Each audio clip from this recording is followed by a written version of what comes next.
Hello les amis et bienvenue dans cette nouvelle vidéo où je vais vous montrer comment est-ce qu'on utilise des chaînes de prompt à l'intérieur de N8N pour bénéficier du meilleur de tous les LLM dans le cas particulier de l'écriture d'un article de blog. Pour ceux qui veulent, je vous mets en lien de description de la vidéo le template que vous allez directement pouvoir copier-coller à l'intérieur de votre N8N. Allez, c'est parti, on se retrouve tout de suite sur mon écran. Comme je vous ai dit, on se retrouve donc sur mon écran. Donc là, on est à l'intérieur de N8N. Je peux vous parler un petit peu de l'outil dans un second temps, mais dans un premier temps, je vais d'abord vous montrer une petite démo de comment fonctionne ce créateur donc, de blog. Alors, on va cliquer ici pour lancer le bot et on va lui demander un article au hasard sur les agents IA. Hop, on va envoyer. Là, ce qui se passe, c'est qu'on le voit tourner donc, en live. Donc, il a reçu l'information ici. Si on clique là-dessus, on voit qu'il a reçu les agents IA. Donc là, dans un premier temps, ce qui va passer, c'est sur un agent où il va créer uniquement le plan. Donc, à faire un plan vraiment cohérent. Ensuite, il va utiliser ce qu'on appelle un évaluateur de plan. C'est-à-dire qu'il va venir corriger un petit peu le plan qu'il a créé dans un premier temps pour ensuite venir écrire carrément le blog. Et donc là, utiliser le plan qu'il a créé et qu'il a modifié pour écrire un article. Et là, ici, il va nous renvoyer le résultat une fois qu'il aura terminé. Juste ici, vous allez voir. Tac, je vais agrandir ça. Hop. Il met un peu de temps pour rédiger. Voilà. Et donc là, les agents IA, comprendre, explorer et exploiter le potentiel révolutionnaire, plonger dans l'univers des agents IA, les caractéristiques. Voilà. Donc là, vous voyez, il le sépare bien, c'est concis. Catégorie d'agents IA, un tableau d'options. Agent réflexe simple, agent basé sur un modèle, objectif, utilité, apprenant. C'est hyper pertinent et surtout, ça donne envie de le lire. C'est espacé, c'est épuré. Et vous voyez, c'est donc en 7 parties avec une conclusion. Donc ça, directement, ce texte, vous voyez, qui est dans un format qu'on appelle le format Markdown, vous allez pouvoir l'utiliser quelque part. Donc là, l'output, j'ai pas mis d'output sur mon bot, ça rentre directement dans le chat, mais on va pouvoir utiliser différents outputs qu'on va voir ensemble. Ce que je vous propose, c'est que pas à pas, on va mettre en place ce bot et, comme je vous ai dit, en description, vous allez pouvoir le télécharger et l'importer directement dans votre N8N. Pour ceux qui veulent aller plus loin, je vous mets aussi en lien de la description deux éléments. Un, mon agence où on développe des agents IA pour vous. Et deux, une communauté gratuite dans laquelle on apprend chaque semaine ensemble à développer des agents IA de plus en plus performants. Comme vous avez pu le voir en ce moment, il y a énormément de choses à faire. Donc, je vous conseille d'aller y faire un tour en description. Donc, l'outil qu'on utilise, c'est un outil qui s'appelle N8N, qui est un outil que j'aime beaucoup, qui permet d'automatiser n'importe quelle tâche sur Internet. Cet outil, pourquoi il est intéressant? Pour deux raisons. La première, c'est qu'il est open source, donc c'est-à-dire que tout le monde va pouvoir venir améliorer l'outil. Et le deuxième, c'est qu'il est très très très peu cher. Pourquoi il est peu cher? Parce que vous allez pouvoir ce qu'on appelle le self-hosted. C'est-à-dire que vous allez pouvoir soit utiliser une version, je vous montre dans le pricing, qui va être hostée par N8N, vous voyez ici, qui est à 20 € par mois, soit vous allez pouvoir utiliser une version ici que vous hostez vous-même. Moi, ce que j'ai fait, c'est que j'ai hosté ma version sur Railway. Et donc, grâce à cette app, je peux l'utiliser gratuitement N8N. Si vous voulez une vidéo sur comment est-ce qu'on plug N8N avec Railway, dites-le moi en commentaire et je m'en occuperai sur la chaîne YouTube. Bien, c'est parti. On va donc créer ensemble notre workflow. Donc, pour démarrer un workflow, comment ça se passe? La première chose à faire, c'est de créer le trigger. Donc, ça veut dire le déclencheur. Donc, pour ça, on va aller juste ici et on va taper donc chat. Tac, tac. Donc là, vous voyez, hop, on a le chat. On peut le rendre public ou non et donc, du coup, après, partager cette URL à n'importe qui. Pour l'instant, nous, on va juste le faire de cette manière-là. Là, on va reset l'ID et donc là, OK, on a une session. La première chose ensuite qu'on va vouloir faire, donc alors attendez, ce que je vais faire, c'est que je vais ouvrir sur le côté, tac, tac, tac, primary, paf, je vais donc ouvrir mon N8N pour qu'on puisse travailler dessus ensemble, et là, tac. Je vous ai spoilé un peu sur les prochaines vidéos qui arrivent. Donc, la première chose qu'on veut, c'est recevoir le chat et ensuite création du plan. Donc là, on va utiliser le module pour lequel un peu N8N est devenu super connu ces derniers instants, ces derniers mois, c'est l'agent IA. Donc, je viens de le mettre là. Et je vais le dupliquer parce que je vais en avoir besoin de 3. Tac, tac, tac. OK. Donc, cet agent IA, comment il fonctionne? Alors, d'abord, je vais vous expliquer deux, trois petites choses très simples. Il y a 3 éléments dans cet agent IA. Le premier, c'est le chat model, c'est-à-dire exactement quel LLM il va utiliser, que ce soit OpenAI, DeepSeek ou bien Gemini.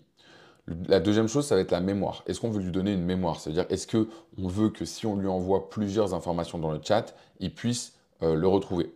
Donc pour ça, vous allez voir, il y a plusieurs options. Je ne vais pas toutes les détailler dans cette vidéo, mais je vais faire d'autres vidéos où on va en parler. Et notamment ici, l'option la plus simple, c'est la Windows Buffer Memory. C'est-à-dire que c'est une mémoire interne qui permet d'avoir l'historique qu'on va écrire dans ce chat-là. Et ensuite, on va pouvoir lui donner des tools. Et ça, c'est hyper intéressant. Parce qu'en fait, ces tools, on ne va pas les voir en détail aujourd'hui, mais c'est des tools qui vont nous permettre d'appeler d'autres outils. Donc, par exemple, Airtable, par exemple, Gmail, Calendar. Et c'est comme ça qu'on va pouvoir créer des agents personnels IA qui vont pouvoir aller piocher dans dans nos informations de n'importe quel outil. Vous voyez, et il y en a de plus en plus, hein, je vous ai dit, c'est open source. Donc, tous les jours, il y a des gens qui rajoutent ce qu'on appelle des nodes. Donc, c'est des éléments qu'on va pouvoir utiliser. Anyway, revenons à nos moutons. Nos moutons, c'est quoi? C'est ici, on a un agent IA. Donc, ce qu'on veut, c'est que ce soit un tool agent. Et on va venir ici lui dire, je vais define below. Qu'est-ce qu'on va define below? On va define exactement la façon dont on veut qu'il agisse. Donc, hop, on va lui dire, ça ici, on va le tester. OK, pour avoir juste l'output. Voilà. Une fois qu'on l'a testé, ici, on va lui dire, on va pas mal lui parler en anglais parce qu'il comprend mieux l'anglais. On va dire, here is the output. Et donc là, on va venir comme ça.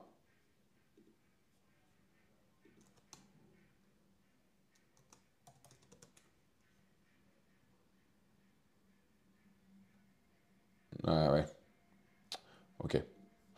Donc on va juste faire ça. Tac. Voilà. Et là, on va pouvoir le faire. Voilà. Donc là, ici, ce qu'on va faire, c'est qu'on va venir prendre le chat output. Donc ce qu'il faut, c'est tester les nodes précédents pour pouvoir leur donner l'information aux nodes suivants. Donc là, on va venir le prendre et on va le mettre ici. OK. Vous pouvez le drag and drop. Bref, mettez-vous tout le temps en mode schéma et venez le drag and drop. Ici, on va lui donner les instructions. Donc là, ce qu'on a dit, nous, dans notre exemple, c'est qu'on veut qu'ici, il crée le plan. OK. Donc, on va venir ici. Ça, franchement, vous ne prenez pas trop la tête. On vous l'expliquera après en détail. Mais en gros, sur ChatGPT, vous allez pouvoir leur demander des systèmes prompts. OK. Donc, la première chose, c'est que vous allez venir ici. Tac. Et là, vous allez copier-coller. Donc, qu'est-ce que j'ai mis? Overview. You are an expert outline writer. Your job is to generate a structure outline for a blog post with section, title and key point. Et à la fin, je mets write in French. OK? Très simple. Bien. Ça, on va pouvoir le tester. Et avant de le tester, on va connecter un chat. Donc, pour faire ça, moi, je vais utiliser 2.0 de Flash. Donc, ce que je fais, c'est ici, je clique là. Je viens là. Tac. Là, j'ai déjà connecté mon compte. Je pourrais vous montrer après comment ça fonctionne. Et là, on va aller chercher le 2.0 Flash. Voilà. Tac. Et là, on est bon. Donc, on va pouvoir le tester. Et là, on va voir s'il nous renvoie un message d'erreur. Non. Là, c'est bon. OK. Donc, on va faire Save. Et on va venir ici faire. On va lui donner un truc concret. Hein. On va lui donner OpenAI, par exemple. Et là, voilà. Tac. Ça déroule. Il est en train de chercher. Vous voyez, c'est très visuel. C'est ça qui est intéressant aussi avec N8N. Et là, voilà, il nous renvoie ça. Tac, tac, tac, tac, tac. Donc, si on regarde en détail, voilà, il nous donne le plan détaillé. Maintenant, ce qu'on veut, c'est que on veut que quelqu'un vienne vérifier ce plan. Donc, lui, comme on l'a dit création du plan. Lui, ensuite, on va lui dire d'évaluer le plan. OK? Donc, pareil, même principe, on vient lui donner l'information. Donc, dès qu'il y a json.output, ça veut dire qu'on vient récupérer l'information qui est sortie du node précédent. OK? Et là, pareil, je vous ai dit, hop, je vous en parlerai juste après, mais on vient venir faire ça. Non, on va faire ça. Là, on va faire System Message. Ça, on prend ça, on le met là. Et là, on va lui dire Here is the input, du coup. Input, 2 points. Et donc là, tac, tac, tac, on va faire ça. Et donc là, on vient chercher, vous voyez, donc on a nos 2 nodes précédents. Le premier node, c'était le chat. Le deuxième node, c'est l'agent IA. Donc là, on vient prendre celui de l'agent IA.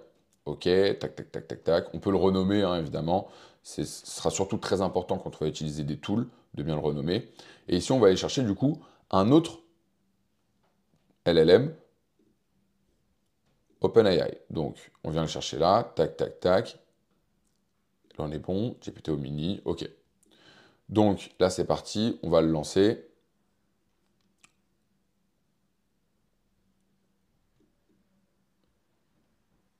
On va attendre de voir ce qu'il va nous donner. Pourquoi est-ce que j'ai choisi? Donc là, vous voyez, tac, voilà. Donc là, il a review le plan et il m'en a fait du coup une amélioration. Donc là, ça c'est top. L'avantage, c'est que du coup, vous allez pouvoir utiliser le powerful, enfin, les meilleures caractéristiques de Gemini, les meilleures caractéristiques d'OpenAI, les meilleures caractéristiques de DeepSeek pour vos workflows à vous. Donc, par exemple, le chat de Mistral, il est très très bon, il est bien meilleur en rédaction qu'un OpenAI. Donc c'est intéressant pour le dernier ici agent d'utiliser le chat pour la rédaction. Je vais juste vous montrer juste pour OpenAI, pour ceux qui ne savent pas forcément le faire, comment ça fonctionne. Tuk tuk tuk. Donc vous allez ici, donc vous allez dans plateforme.openai.com, ok. Vous cliquez sur Dashboard. Quand vous êtes sur Dashboard, vous allez cliquer sur API Key. Et là ici, vous allez pouvoir créer votre API Key, ok. Vous la créez là, tac. Vous mettez votre nom. Donc là par exemple test, tac. Et vous faites Create Secret, ok. Donc là ça vous donne une API Key, ok. Vous copiez ce lien-là. Moi, je la supprime parce que je vous connais, vous allez l'utiliser derrière. Et moi, je vais payer beaucoup d'argent, sachant que c'est vraiment peu cher. Pour regarder le prix sur OpenAI, c'est très très faible. Et donc ici, vous allez cliquer là. Vous allez aller dans Credential. Ouais, donc là, je l'ai déjà mis, mais ouais. Vous allez cliquer ici. Donc là, vous allez faire tac. Create New Credential. Là, vous allez rentrer l'API key que vous avez juste copié dans l'écran précédent. Et ici, vous allez mettre l'Organization ID. OK. Et vous allez faire Save. Dès que c'est bon, il y a un petit écriteau en haut vert qui s'affiche pour dire c'est bon, c'est connecté. Vous voyez, ça va ressembler à... Tac. Voilà ici. Connection tested successfully. OK, bien. Dernière étape, on va connecter donc cet agent-là qui, lui, va avoir pour but d'écrire le blog post. Donc, vous venez là. Vous n'avez pas besoin de copier-coller ou de mettre pause. Hein, je vous donnerai de toute façon. Je vais vous donner donc, le template. Ici, on vient faire ça. Tac, tac, tac. Là, on vient faire define below. Tac, system message. Hop. Voilà. Et on vient lui donner les instructions. Et là, on vient lui donner here is the input, comme d'hab. Et donc là, il faut faire attention, c'est pour ça que c'est intéressant de bien les nommer. Et donc là, il faut prendre celui-là. Tac, voilà. Et donc là, par exemple, on peut utiliser OpenRouter. OpenRouter qui permet en fait d'utiliser le LLM le plus pertinent. Donc là, on va prendre par exemple celui-là. Voilà, on va attendre qu'il se mette en tac. Et donc là, maintenant, on va pouvoir venir le tester. Donc par exemple, si on va mettre, allez, les outils de productivité. Voilà, on va lancer. Donc là, on va le voir tourner. Donc ici, il envoie. Donc première étape, comme je vous l'avais dit, rédaction du plan. Ensuite, on va revisiter le plan. C'est-à-dire on va revisiter, on va revoir le plan et donc on va le corriger. Et ensuite, on va venir l'écrire. Ici, donc, vous allez pouvoir vraiment choisir les différents modèles pour rédiger ces différents plans. Et donc là, normalement, il va nous donner la réponse dans le chat. Ça, c'est assez intéressant de voir en direct les réponses parce que ça permet en fait de bien comprendre et de corriger beaucoup plus rapidement les automations que vous allez pouvoir créer. Et donc, c'est vraiment assez puissant et de toute façon, on le verra dans plein de vidéos sur cette chaîne. D'ailleurs, n'oubliez pas de liker et de vous abonner à la chaîne, ça fait plaisir. Donc là, vous voyez, tac, au format Markdown. On a pareil, franchement, le blog qui donne envie de lire, hein. Vous voyez là, Trello, Asana, Todoist, c'est hyper pertinent, hein, dans les outils de productivité de parler de cela. Microsoft Teams, Zoom, Slack, voilà. Donc franchement, il va même jusqu'à des Evernote, Notion, franchement, voilà. Donc c'est super bien réfléchi vous pouvez directement l'utiliser. Donc, que ce soit pour des newsletters, pour des blogs, voilà, vous avez juste ensuite à changer un peu le prompt à l'intérieur. Bien, ce que je voulais vous dire là-dessus, c'est pourquoi c'est important. Les avantages. Donc globalement, ça permet d'améliorer la qualité des données, parce que vous allez avoir des données de meilleure qualité, parce qu'en fait, l'agent IA, il est focus sur une seule tâche. 2, c'est beaucoup plus facile à modifier pour comprendre d'où vient l'erreur. Vous savez, l'IA, on dit souvent que c'est une boîte noire dans laquelle on ne sait pas trop comment ça se passe, ni comment les actions sont faites. Donc là, en réalité, au moins, on a cornerisé un peu nos agents IA et on sait comment ils fonctionnent. Chaque agent, il devient du coup spécialiste de sa tâche et ce n'est pas un agent qui est générique. Et enfin, c'est beaucoup plus facile à optimiser en cas de gros volume de données. Là, on le fait avec des tests unitaires, donc c'est un peu des démos, c'est des proof of concept. Mais la réalité, c'est que vous allez le plugger non pas au chat de N8N, mais vous allez le plugger par exemple à un Google Sheet. Et donc là-dessus, dans le Google Sheet, dès lors qu'une nouvelle ligne va apparaître dans le Google Sheet, tac, ça déclenche ce workflow-là. Et en fait, ce workflow-là, il est indépendant, c'est-à-dire qu'il est réutilisable. En entrée, j'ai le titre d'un article de blog et en sortie, j'ai le blog. Donc en fait, ce workflow-là, c'est une brique de Lego qu'on va pouvoir venir plugger à d'autres workflows. Et par exemple, je peux vous montrer, là, tac, en live, si on vient ici et dans Ultimate Personal Assistant, je vous spoil une prochaine vidéo, mais vous voyez, on va pouvoir ici connecter des workflows. Donc là, par exemple, ici, ça c'est un workflow que j'ai, qui est une brique de mon Lego, qui lui-même appelle un autre workflow qui permet de créer du contenu. Vous voyez ici, notamment en faisant des recherches sur Internet, en utilisant l'API de ChatGPT, et donc ça permet de me renvoyer l'article que je veux en question. Bien. Hop. Je reviens donc à mon petit... Faites attention à bien save quand vous quittez un workflow. Donc là, ici, ce que je vous disais, donc ça permet de réutiliser le workflow. Et si vous avez besoin d'aide, ici, je vous ai mis le lien pour mettre en place un agent IA qu'on vous aide pour le mettre en place. Dernier point ici sur les outputs. Donc vous allez avoir plusieurs types d'outputs que vous allez pouvoir faire. Là aujourd'hui, nous on a utilisé le chat, mais vous pouvez aussi le connecter à Google Drive par exemple. Et donc là ici, vous utilisez ça pour create from text and file. Et vous allez pouvoir le ranger quelque part. Donc là, moi je l'ai mis dans mon drive, dans N8N test, et vous allez pouvoir mettre la sortie du coup du chatbot. Vous allez pouvoir aussi l'envoyer sur Slack, vous allez pouvoir aussi créer un item dans votre CMS de Webflow. Voilà, je vous donne un petit peu des pistes de réflexion. Et comme je vous disais, vous pouvez donc utiliser plusieurs types de modèles, DeepSeek, Mistral ou bien Claude. Et vous allez pouvoir aussi connecter une mémoire à votre agent IA. Voilà les amis, j'espère que cette vidéo vous a plu. N'hésitez pas à la partager à quelqu'un pour lui montrer un peu comment ça fonctionne donc, en termes de chain de prompt. On se retrouve dans les commentaires pour ceux qui veulent aller plus loin sur les agents IA. Et on se dit à bientôt pour la prochaine vidéo. Allez, ça part!